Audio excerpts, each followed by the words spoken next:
அருட்பெருஞ்சோதி தனிப்பெரும் கருணை அருட்பெருஞ்சோதி இந்த வார்த்தையை கேட்ட உடனே நம்ம எல்லாத்துக்குமே ஞாபகம் வர ஒரு ஆள் அப்படின்னா ராமலிங்க அடிகளாரா இருக்கக்கூடிய வள்ளலார் அப்படிங்கிற மிகப்பெரிய தமிழ் கடவுளாவும் தமிழ் மகானாவும் விளங்கின மிகப்பெரிய ஞானி தான் நம்ம எல்லாருடைய மனசுல ஞாபகம் வருவாரு.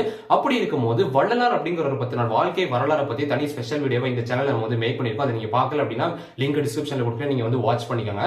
சோ இப்படி வள்ளலார் அப்படிங்கிறவருடைய வாழ்க்கையில என்ன நடந்தது, அதாவது அவர் வந்து ஞானி ஆகிற வரைக்கும் பல விஷயங்களை இந்த சேனல் நம்ம வந்து டிஸ்கஸ் பண்ணிருக்கோம். சரி, வள்ளலார் வந்து ஞானி இன்னைக்கு வந்து தமிழ் கடவுள் ஆயிட்டாரு.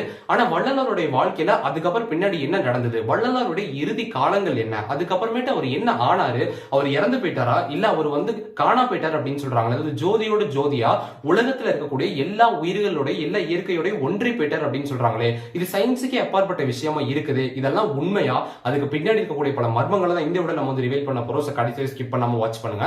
முதல்ல வள்ளலார் அப்படிங்கறோட வாழ்க்கை வரலாறு எல்லாம் தாண்டி கடைசியா அவர் அடைஞ்ச நிலை என்ன அப்படின்னா ஜோதி ஆயிட்டார் அப்படின்னு சொல்றாங்க. அதாவது எல்லா உயிர்கள் இடத்துல இந்த உலகத்துல வந்து எல்லாத்தோடய ஒன்றி போயிட்டார் அப்படின்னு சொல்றாங்க. அது எப்ப நடந்திருக்கு அப்படின்னா ஜனவரி மாசத்தப்போ, அதாவது அந்த மாசத்துல என்ன அப்படின்னா, அதாவது கிட்டத்தட்ட தை மாசம் வந்து பறக்கும் இல்லையா, பொங்கலுக்கு அப்புறமேட்டு. சோ அந்த காலகட்டத்துல என்ன அப்படின்னா அவரு இந்த காலகட்டத்துல தான் அவர் வந்து ஜோதி ஆயிட்டார் அப்படின்னு சொல்றாங்க. அதாவது இன்னைக்கு இருக்கக்கூடிய வடலூர்ல இருக்கக்கூடிய சத்திய ஞான சபையில என்ன அப்படின்னு பாத்தீங்கன்னா, அந்த இடத்துல வந்து ஒரு ரூம்ல வந்து அங்க வந்து அவர் போயிட்டு வந்து தியானம் பண்றாரு. தியானம் பண்ணும்போது என்ன அப்படின்னா, என்னை யாரும் டிஸ்டர்ப் பண்ணாதீங்க அப்படின்னு ரூம்குள்ள போறாரு. போனவரு காணா போயிட்டார் அப்படின்னு சொல்றாங்க. இதுக்கு பின்னாடி கூடிய மர்மங்களை தான் இந்த விட நம்ம வந்து பார்க்க போறோம். சோ ஃபர்ஸ்ட் என்ன அப்படின்னா, வள்ளலார் அப்படிங்கிறவர் இந்த நிலையை அடையிறதுக்கெல்லாம் முன்னாடி அவருடைய வாழ்க்கையில ஒரு சில விஷயங்கள் வந்து நடந்திருக்கு. அது என்ன அப்படின்னா, வள்ளலார் அப்படிங்கிறவர் முதல்ல என்ன நினைச்சிருக்காரு அப்படின்னா, அவர் ஒரு புது கொள்கையை கொண்டு வரணும்னு நினைச்சாரா, அவர் வந்து புது மதத்தை பரப்பணும்னு நினைச்சாரு அப்படின்னா கண்டிப்பா கிடையாது. அவர் நினைச்சது எல்லாமே எல்லார் மனுஷங்கள்லயும் வந்து யூனிவர்சல் செல்ஃப்ஹுட் அப்படிங்கிற ஒரு விஷயம் இருக்கணும் அப்படின்னு. இது என்ன யூனிவர்சல் செல்ஃப்ஹுட் அப்படின்னா, தன் நிலையை வந்து தானே அறிஞ்சுக்கிறது தான் யூனிவர்சல் செல்ஃப்ஹுட் அப்படின்னு சொல்றாங்க. ஒரு மனுஷன் வந்து தன்னை முழுசா அறிஞ்சுக்கணும், அறிவை பத்திர எல்லா விஷயங்களும் அவனுக்கு வந்து தெரிஞ்சுக்கணும், எல்லாருமே வந்து தியானம் பண்ணணும், எல்லாருமே இந்த நிலையை வந்து அடையணும், தான் அடைஞ்ச நிலையை மக்களும் அடையணும், வாழ்க்கையில இன்பம் பெற்று அதாவது முழுமையான வாழ்க்கையை வாழணும் அப்படிங்கிற விஷயத்தோட நோக்கத்தோட தான் அவர் வந்து சத்திய ஞான சபை அப்படிங்கிற ஒரு சங்கத்தை வந்து நிறுவுறாரு. இந்த சங்கத்துக்கு அவர் எந்த கொள்கைகளுமே வைக்கல. எந்த மதமா இருந்தாலும் நீங்க யாரா இருந்தாலும் நீங்க இங்க வரலாம், யார் வேணாலும் வரலாம்ப்பா, யார் வேணாலும் நீங்க வந்து தியானம் பண்ணலாம், நான் சொல்லக்கூடிய அறிவுரைகள் நீங்க வந்து கேட்டு வாழ்க்கையில வந்து நல்ல முறையா நீங்க வாழ்ந்து வாழ்க்கை முழுமையா உங்களால வாழலாம் அப்படின்ட்டு மிகப்பெரிய ஒரு ரிலீஜனையும் தாண்டின ஒரு கொள்கைகளை தான் இவர் வந்து உலகத்துக்கு வந்து உணர்த்தி இருக்கிறாரு. இது உலகத்துல இருக்கக்கூடிய எல்லா மக்களுக்கும் பொருந்து, யார் வேணாலும் இதை வந்து பின்பற்றலாம் அப்படின்னு சொல்றாரு. சோ வள்ளலாரை பத்தி ஏன் நம்ம வந்து இவ்வளவு பெருசா பேசணும் அப்படின்னா, வள்ளலார் அப்படிங்கிறது முதல்ல ஞானி, தமிழ் கடவுள் அப்படிங்கறதெல்லாம் தாண்டி அவர் வந்து தமிழ் கவிஞர் அப்படின்னு சொல்றாங்க. அதாவது அந்த காலகட்டத்துல இருந்து தமிழ் புலவர்கள் மாதிரி இப்ப வந்து கடைசியா தோன்ற தமிழ் புலவர்கள்ல வந்து ரொம்ப முக்கியமானவர், முதன்மை வாய்ந்தவர் அப்படின்னு சொல்றாங்க. அதே வள்ளலார வந்து முக்கியமான புலவர் அப்படின்னு சொல்றாங்க அப்படின்னா, நீங்க எல்லா புலவர்களையும் முதல்ல எடுத்து பாருங்க. திருவள்ளுவரா இருக்கட்டும், பாரதியாரா இருக்கட்டும், பாரதிதாசனா இருக்கட்டும், தமிழ்ல உள்ள எல்லா புலவர்களையும் நம்ம வந்து எடுத்து பார்த்தோம் அப்படின்னா இவங்க சொல்லக்கூடிய விஷயம் எல்லாமே, அதாவது கவிதையா இருக்கட்டும், போயம்ஸா வந்து தமிழ் போயம்ஸா இவங்க சொல்லக்கூடிய விஷயங்கள் எல்லாமே வந்து நமக்கு ஈஸியா புரிஞ்சிடாது. என்னடா இது இப்படி இருக்குது, அதாவது அவங்க சொல்ல வந்த விஷயம் வேறையா இருக்கும், ஆனா நம்ம வந்து புரிஞ்சுக்கிற விஷயம் வேறையா இருக்கும். அதாவது ஆழமான அர்த்தத்தோட ஒரு ஞானி புரிஞ்சுக்கிற வகையில தான் அவங்க வந்து விஷயங்களை சொல்லியிருப்பாங்க. ஆனா வள்ளலார் எடுத்துக்கிட்டா ஒரு சராசரி மனுஷன் படிச்சா கூட புரியுற வகையில அவர் வந்து அவ்வளவு ஈஸியா எளிமையா எழுதியிருக்காரு அப்படின்னு சொல்றாங்க. இதுதான் வள்ளலாருக்கு தமிழ் மக்களுக்கு இருக்கக்கூடிய மிகப்பெரிய பற்று அப்படின்னு சொல்றாங்க. தமிழ் மக்களுக்கு வந்து சாதாரணமா யாரா இருந்தாலுமே வந்து ஈஸியா படிச்சோன்னே புரிஞ்சுக்கிற வகையில தான் என்னுடைய கருத்துக்கள் இருக்கணும்னு சொல்லி அவ்வளவு எளிமையா அவர் வந்து இருந்திருக்காரு அப்படிங்கிறது இதுல இருந்து நமக்கு வந்து தெரியுது அப்படின்னு சொல்றாங்க. ஒரு பெரிய ஞானியோ இல்ல தலைவரோ இருந்தோம் அப்படின்னா அவங்களுடைய கொள்கைகள் தான் மக்களுக்கு வந்து பரப்ப நினைப்பாங்க. சோ அது மாதிரி வள்ளலாருக்கு ஏகப்பட்ட கொள்கைகள் வந்து இருந்தாலும் வள்ளலார் அப்படிங்கிறவரு சொன்ன மிகப்பெரிய வார்த்தை என்ன அப்படின்னா, கல்லாருக்கும் கழிப்பொருளும் கழிப்பே அப்படின்ட்டு ஒரு வார்த்தையை ஒரு சென்டென்ஸ் வந்து சொல்லியிருக்காரு. இதுக்கு அர்த்தம் என்ன அப்படின்னா, அதாவது எல்லாம் தெரிஞ்ச ஒரு மனிதனா இருக்கட்டும், இல்ல ஓரளவு வாழ்க்கையை புரிந்த மனிதனா இருக்கட்டும், இவங்க எல்லாருக்குமே வந்து கடவுளுடைய அருள் போய் சேரணும், எல்லாருக்குமே கடவுளுடைய அருள் போய் சேரணும் அப்படிங்கிறது அந்த வார்த்தையோட அர்த்தம் அப்படின்னு சொல்றாரு. இதுக்கு அர்த்தம் என்ன அப்படின்னா, நம்ம முதல்ல கடவுளை வந்து உணரணும் அப்படின்னு நம்ம வாழ்க்கையை வந்து புரிஞ்சுக்கணும், நம்ம அறிவு சார்ந்த விஷயங்கள் எல்லாத்தையுமே வந்து தெரிஞ்சுக்கணும் அப்படின்னு சொல்றாரு. இதையும் தாண்டி வள்ளலார் சொல்லக்கூடிய மிகப்பெரிய விஷயம் என்ன அப்படின்னா, எண்ணங்களுக்கும் மனசுக்கும் மிகப்பெரிய இன்னைக்கு வந்து வேறுபாடு அப்படிங்கிறது நிறைய இருக்கு அப்படின்னு சொல்றாங்க. அதாவது வேற ஒண்ணுமே கிடையாது. இன்னைக்கு வந்து நினைச்சு பாருங்க, மனசுல ஒண்ணு நினைக்கிறோம், ஆனா வேற ஒண்ணு நம்ம வந்து செஞ்சுட்டு இருக்கோம். நிறைய எண்ணங்கள் உள்ள வந்து போது இந்த மாதிரி பலவிதமான டிஃபரன்சியேஷன் இருக்குது. அதாவது மைண்ட் வேற, தாட்ஸ் வேற அப்படின்னு இன்னைக்கு நம்ம வந்து பிரிச்சு பேசிட்டு இருக்கிறோம். ஆனா அவர் என்ன சொல்றாரு அப்படின்னா, மைண்ட், தாட்ஸ் இது ரெண்டுமே ஒண்ணுதான். இது ரெண்டு ஒன்றிணைஞ்சாதான் நம்ம வந்து முழுமையா வாழ முடியும். நம்ம எதிர்பார்க்காத அளவுக்கு நம்ம வந்து அதிகமா செயல்படும் அப்படின்னு சொல்றாரு. நம்மளுடைய மைண்டும் சரி, நமக்கு வரக்கூடிய எண்ணங்களும் சரி, இது வந்து ஒன்றிணைஞ்சு இருக்கணும் அப்படிங்கறத சொல்லக்கூடிய மிகப்பெரிய ரகசியம் அப்படின்னு சொல்றாங்க. சன்மார்க்க சங்கம் அப்படிங்கறதான் வள்ளலார் நிறுவிய மிகப்பெரிய சங்கம் அப்படின்னு சொல்றாங்க. இந்த சங்கத்தை வந்து அவர் எதுக்காக நிறுவனார் அப்படின்னா ரெண்டே காரணம் தான். முதல் காரணம் என்ன அப்படின்னா உலக மக்கள் அனைவருக்குமே வந்து அவர் அனுபவப்பட்ட அந்த அறிவா இருக்கட்டும், அவர் அனுபவப்பட்ட அந்த அனுபவங்கள், அந்த எக்ஸ்பீரியன்ஸா இருக்கட்டும், ஸ்பிரிச்சுவல் எக்ஸ்பீரியன்ஸா இருக்கட்டும், இது வந்து எல்லாருக்குமே போய் சேரணும், எல்லாருமே இந்த நிலையை அடையணும், எல்லாரும் வாழ்க்கையில வந்து முழுமையா வாழணும் அப்படிங்கிற ஒரு நோக்கத்தோட தான் இது வந்து ஆரம்பிச்சாரு அப்படின்னு சொல்றாரு. உலகத்தில் இருக்கிற யாரோட நீங்க வரலாம், இதை வந்து கத்துக்கலாம், இதை அனுபவப்பட்டு வாழ்க்கையில வந்து வெற்றி பெறலாம் அப்படின்னு சொல்றாரு. அது மட்டும் இல்லாம இது வந்து இவ்வளவு பெருசா நிறுவனத்துக்கு அப்புறமேட்டு இத வந்து அவர் என்ன சொல்றாரு அப்படின்னா இந்த சங்கம் ஆரம்பிச்சதா என்னுடைய வாழ்க்கையோட நோக்கமே அப்படின்னு சொல்றாரு. இந்த வீடியோ பாக்குற உங்களுக்கு வந்து வாழ்க்கையில ஏதோ ஒரு விஷயத்தை சாதிக்கணும் அப்படின்னு ஒரு நோக்கம் இருக்கு, என்னுடைய பர்பஸ் நான் கண்டுபிடிச்சிட்டேன்னு. சோ அது மாதிரி வள்ளலார் சொல்லக்கூடிய, அதாவது அவர் கண்டுபிடிச்ச மிகப்பெரிய பர்பஸ் என்னன்னா இந்த சங்கத்தை நிறுவனதும் இதன் மூலியமா மக்களுக்கு வந்து அறிவு போகணும், அவங்க வாழ்க்கையில நல்லா இருக்கணும் அப்படிங்கறதா அவருடைய மிகப்பெரிய பர்பஸ் அப்படின்னு சொல்றாரு.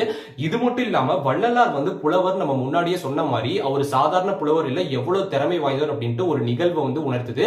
அது என்ன அப்படின்னா வள்ளலார் வந்து ஒரே ராத்திரியில கிட்டத்தட்ட 1596 பாடல்களை வந்து எழுதி முடிச்சாரு அப்படின்னு சொல்றாங்க. அவ்வளவு வரிகள்ல ஒரு மிகப்பெரிய பாடலை வந்து ஏற்றிருக்காரு அப்படின்னு சொல்றாங்க. அதை வந்து என்ன, அந்த பாடல் பேர் என்ன அப்படின்னா அருட்பெருஞ்சோதி அகவல் அப்படிங்கிற ஒரு மிகப்பெரிய பாடலை வந்து இவர் வந்து ஏற்றுறாரு. இந்த பாடல்கள் எல்லாத்தையுமே இந்த தலைப்புல வந்து, அதாவது 1596 வரிகள் கொண்ட பாடலை, மிகப்பெரிய பாடலை ஒரே ராத்திரியில எழுதி முடிக்கிறார் அப்படின்னு சொல்றாங்க. இந்த அருட்பெருஞ்சோதி அகவல் அப்படிங்கிறது என்ன, அகவல் அப்படின்னு சொல்லக்கூடிய இது வந்து, அதாவது இதை என்ன சொல்றாங்க அப்படின்னா திருவருட்பாவின் ராணி அப்படின்னு சொல்றாங்க, குயின் ஆஃப் திருவருட்பா அப்படின்னு சொல்றாங்க. திருவருட்பா அப்படிங்கறத ராமலிங்க அடிகளார் எழுதின மிகப்பெரிய, அதாவது அவருடைய கொள்கைகளா இருக்கட்டும், அவருடைய எண்ணங்கள், கருத்துக்கள் எல்லாத்தையுமே வந்து பாடல் வழியா மக்களுக்கு வந்து உணர்த்தினாரு. சோ அப்படி இருக்கும்போது இந்த ஒரு விஷயம் தான் வந்து அவர் வந்து ஒரே ராத்திரில எழுதின இந்த 1596 பாடல்களுடைய தலைப்பு வந்து இதுதான் சொல்றாங்க. இது வந்து திருவருட்பா அப்படிங்கிறது கீழே தான் வரும் அப்படின்னு சொல்றாங்க. இதுதான் வந்து குயின் ஆஃப் திருவருட்பா அப்படின்னு சொல்றாங்க. இப்படி பல பாடல்களை ஏற்றின வள்ளலார் அப்படிங்கிறவர், அவர் எழுதின இந்த பாடல்களை தான் நம்ம வந்து படிச்சோம் அப்படின்னா இந்த பாடல்கள்ல ரெண்டு விஷயம் இருக்கு அப்படின்னு சொல்றாங்க. முதல் விஷயம் என்ன அப்படின்னா இந்த பாடல்கள்ல வந்து பிழையே இருக்காது அப்படின்னு சொல்றாங்க. மற்ற புலவர்கள் எழுதின பாடல்கள்ல பிழை இருக்கலாம், ஆனா வள்ளலார் எழுதினதுல பிழையே இருக்காது அப்படின்னு சொல்றாங்க. அது அந்த பாடல்களுடைய முக்கியத்துவமும் மகிமையும் அப்படின்னு சொல்றாங்க. அதை விட மிகப்பெரிய விஷயம் என்ன அப்படின்னா இந்த பாடல்களை நம்ம வந்து படிச்சோம் அப்படின்னா இதுல வந்து ஆழமான அர்த்தங்கள் இருக்கு அப்படின்னு சொல்றாங்க. இதை நம்ம படிச்சோம் அப்படின்னா நம்மளுடைய வாழ்க்கையில வந்து பாசிட்டிவ் எனர்ஜி வந்து கிரியேட் ஆகும் அப்படின்னு சொல்றாங்க. அப்படின்னு இந்த பாடல்கள்ல இருக்கு அப்படின்னா ஒரு மனுஷன் எப்படி வாழணும், ஒரு மனுஷனுக்கு என்னென்ன தேவை, ஒரு மனுஷனுடைய கேரக்டர், அதாவது ஒரு மனுஷனுடைய ஹையஸ்ட் கேரக்டரா என்ன இருக்கணும் அப்படிங்கறத பத்தி தான் இவருடைய பாடல்கள் வந்து பிரதிபலிக்குது அப்படின்னு சொல்றாங்க. அதாவது பசியா இருக்கட்டும், உடல் சம்பந்தப்பட்ட பிரச்சனைகளா இருக்கட்டும், அறிவா இருக்கட்டும், மனதா இருக்கட்டும், ஒருத்தங்க கிட்ட நம்ம எப்படி அன்பு காட்டணும், ஒருத்தங்க கூட நம்ம எப்படி பழகணும், வாழ்க்கையில நம்ம வந்து எப்படி நடந்துக்கணும் அப்படின்ட்டு ஒரு மனுஷன் முழுமையா வாழ்றதுக்கான விஷயங்களை தான் இவர் வந்து பாடல் வழியா எழுதி இருக்கிறாரு. இதை படிச்சாலே நமக்கு வந்து பாசிட்டிவ் எனர்ஜி வந்து எமிட் ஆகும் அப்படின்னு சொல்றாங்க. சோ அந்த அளவுக்கு பிழையே இல்லாத சக்தி வாய்ந்த பாடல்கள் இவர் வந்து எழுதியிருக்காரு அப்படின்னு சொல்றாங்க. அதனாலதான் இது வந்து வள்ளலார் எழுதின இந்த திருவருட்பா அப்படிங்கறதே மிகப்பெரிய பாடல்களா பார்க்கப்படுது. தமிழ், அதாவது தமிழ் இலக்கியங்களை சரி, தமிழுடைய இந்த பாடல் வரலாற்றை எடுத்து பார்க்கும்போது இவ்வளவு பெரிய விஷயமா இருக்கு அப்படின்னு சொல்றாங்க. சோ அது மட்டும் இல்லாம வள்ளலார் சொல்லக்கூடிய மிகப்பெரிய விஷயம் என்ன அப்படின்னா, அதாவது இன்னொரு மிகப்பெரிய விஷயம் என்ன அப்படின்னா தேக சித்தி அப்படிங்கறது. தேக சித்தி அப்படின்னா என்னன்னா இந்த உடலை வந்து நம்ம முழுசா கடவுளுக்கு அர்ப்பணிக்கிறது அப்படின்னு சொல்றாங்க. இதன் மூலியமா கடவுளுடைய நிலையை நம்மளால வந்து உணர முடியும் அப்படின்னு சொல்றாங்க. அப்படி ஒரு பவர்ஃபுல்லான ஒரு டெக்னிக் தான் இந்த தேக சித்தி அப்படின்னு சொல்றாங்க. இந்த ஒரு விஷயத்தை வந்து வள்ளலார் என்ன சொல்றாரு அப்படின்னா இது வந்து அறிவுக்கான ஆற்றல் அப்படின்னு சொல்றாங்க. இந்த அறிவு வந்து துறக்கிறதுக்கான மிகப்பெரிய ஒரு விஷயம் அப்படின்னு சொல்றாங்க. இந்த தேக சித்தி அப்படிங்கறத நம்ம வந்து அடைஞ்சோம் அப்படின்னா யூனிவர்சல் செல்ஃப்ஹுட் அப்படிங்கறத டிஸ்கிரைப் பண்றாங்க. அது மட்டும் இல்லாம கடவுள் அப்படிங்கிற இந்த ஒரு நிலையை நம்மளால வந்து உணர முடியும். உடல் சார்ந்த பல விஷயங்கள் எல்லாம் வந்து எதிர்கொண்டு வந்து நம்ம வந்து அறிவையும் தாண்டின ஒரு நிலையை வந்து அடைய முடியும் அப்படின்னு சொல்றாரு. இதை வந்து வார்த்தைகளால கண்டிப்பா சொல்ல முடியாது. அப்படி ஒரு நிலையை தான் வள்ளலார் வந்து சொல்ல வந்திருக்காரு. ஆனா இது சொல்றதை விட நம்ம வந்து அனுபவப்பட்டு பார்த்ததும் தெரியும். அதனாலதான் வள்ளலார் வந்து அவர் அனுபவிச்ச விஷயம் மத்தவங்களுக்கு போய் சேரணும்னு நினைச்சிருக்காரு. அதுதான் எல்லாத்தையும் வந்து படுங்கணும் அப்படின்னு சொல்லியிருக்காரு.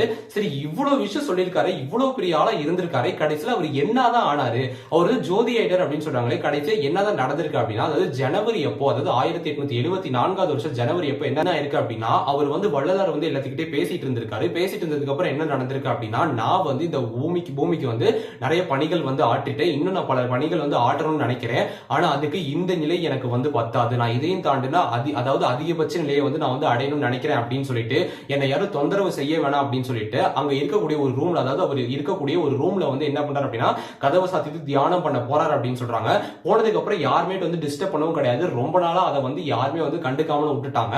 ஆனா அதுக்கப்புறம் அந்த காலகட்டத்துல கவர்மெண்ட்ல இருந்தவங்க வந்து விசாரிக்கிறாங்க, என்ன ஆச்சுங்க, இப்படி ஒருத்தர் இருந்தாரு, அவர் எங்க போனாரு அப்படின்னா ரூம்குள்ள போய் அவர் வந்து கதவு சாத்திக்கிட்டாரு, அவர் வந்து வெளியே வரலங்க, எங்களுக்கு தெரியாது, அவர் வந்து எங்களை டிஸ்டர்ப் பண்ண வேணாம்னு சொல்லிட்டாரு, அதனால நாங்க திறக்கல அப்படின்ட்டு அவர் கூட இருந்தவங்க சொல்றாங்க. அதுக்கப்புறமேட்டு என்ன நடந்திருக்கு அப்படின்னா அந்த கதவை திறந்து பாக்குறாங்க. அந்த திறந்து பார்க்க போனப்போ போலீஸ்காரங்களா இருக்கட்டும், டாக்டர்ஸா இருக்கட்டும், இவங்களே கூட்டிட்டு போயிருக்காங்க. ஏன் அப்படின்னா அவர் ஞானிங்கிறதுனால அவர் என்ன செஞ்சாரு, அவருக்கு என்ன ஆச்சு அப்படிங்கிறது எல்லாருக்குமே வந்து ஒரு கவலை இருக்கத்தானே செய்யும். அதனால வந்து பார்க்க போயிருக்காங்க. ஆனா அப்படி பார்க்க போடும்போது கதவை திறக்கிறாங்க, உள்ள வந்து ஒண்ணுமே இல்லை அப்படின்னு சொல்றாங்க. அந்த டாக்டர்ஸ் எல்லாம் வந்தவங்க என்ன பண்றாங்க அப்படின்னா அந்த இடத்துல வந்து பச்சை கற்பூரத்தோட வாசனை ரொம்ப அதிகமா இருந்தது அப்படின்னு சொல்றாங்க. ஒரு மனுஷன் இங்க இருந்தா அப்படிங்கிறதுக்கான அடையாளமே கிடையாது, ஃபுல்லா பச்சை கற்பூரத்தோட வாசனைகளாவே இருக்குது. ஏதோ ஒரு பஞ்சபூத சக்தி இந்த இடத்துல வந்து அதிகமா வெளிப்பட்டிருக்கு அப்படின்னு சொல்றாங்க. இது மட்டும் தான் அவங்க சொன்ன விஷயம். ஆனா அந்த இடத்துல வள்ளலார் வந்து என்ன ஆனாரு அப்படின்னு கேட்டா அவர் வந்து இந்த இயற்கையோட ஒன்றி போயிட்டார் அப்படின்னு சொல்றாங்க. இந்த உடலை வந்து இந்த உடலா இருக்கட்டும், ஆன்மாவா இருக்கட்டும், இது எல்லாத்தையுமே தாண்டி அவர் வந்து இந்த உலகத்தோட ஒன்றிணைஞ்சிட்டாரு அப்படின்னு சொல்றாங்க.